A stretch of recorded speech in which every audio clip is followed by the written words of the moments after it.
civil war in the West Bank.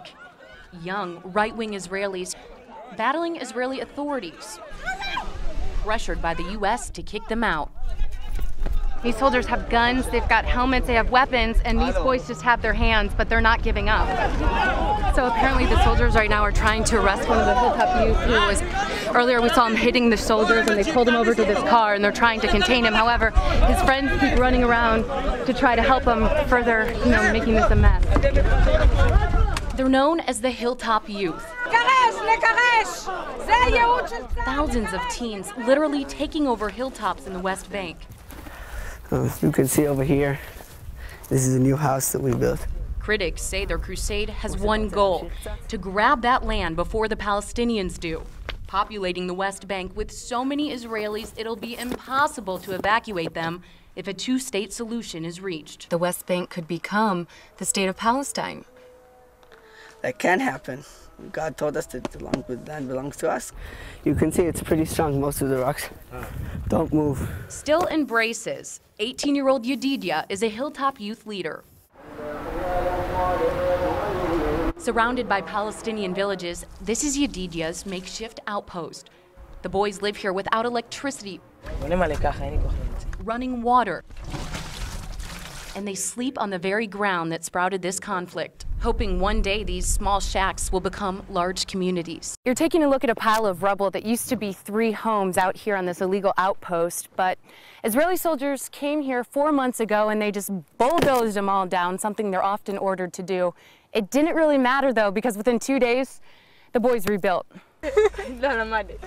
These girls live on a hilltop not far from Yedidia's, and they have found a clever way to outsmart authorities.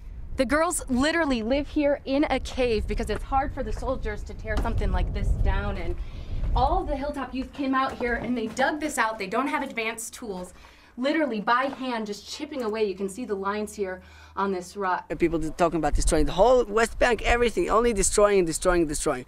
We want people to talk about building and building and building. And it's that desire to build that has caused this confrontation. The Hilltop Youth are protecting this tractor trailer from seizure.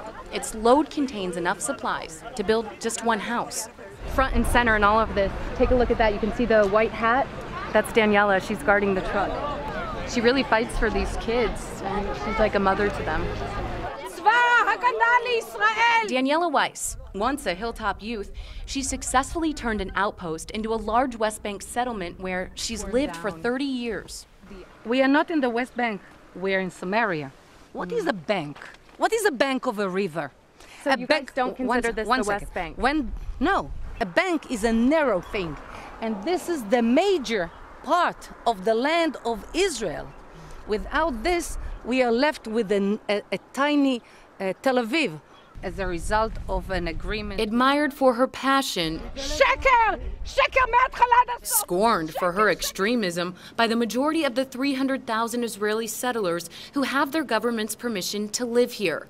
Eliza Herbst is an advocate for the settlers. They're so not representative of our population that it's a bad name, and an unjustifiably bad name. You take kids who have raging hormones and a lot of energy, they're just looking for an outlet.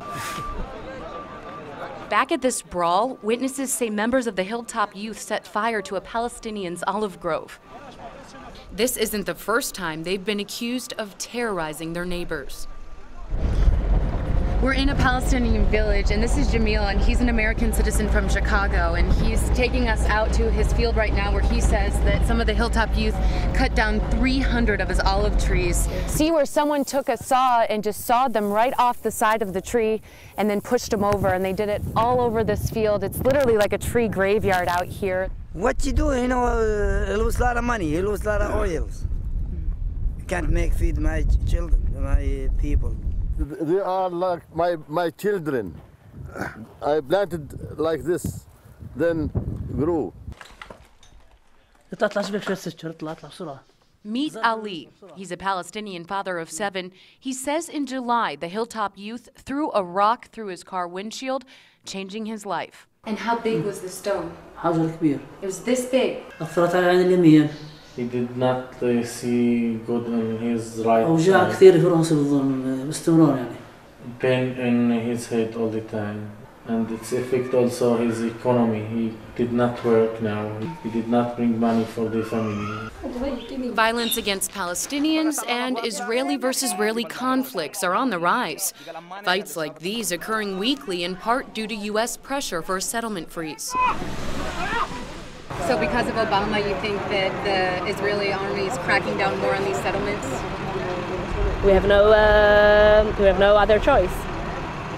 Well, obviously, any construction that is illegal can't be tolerated.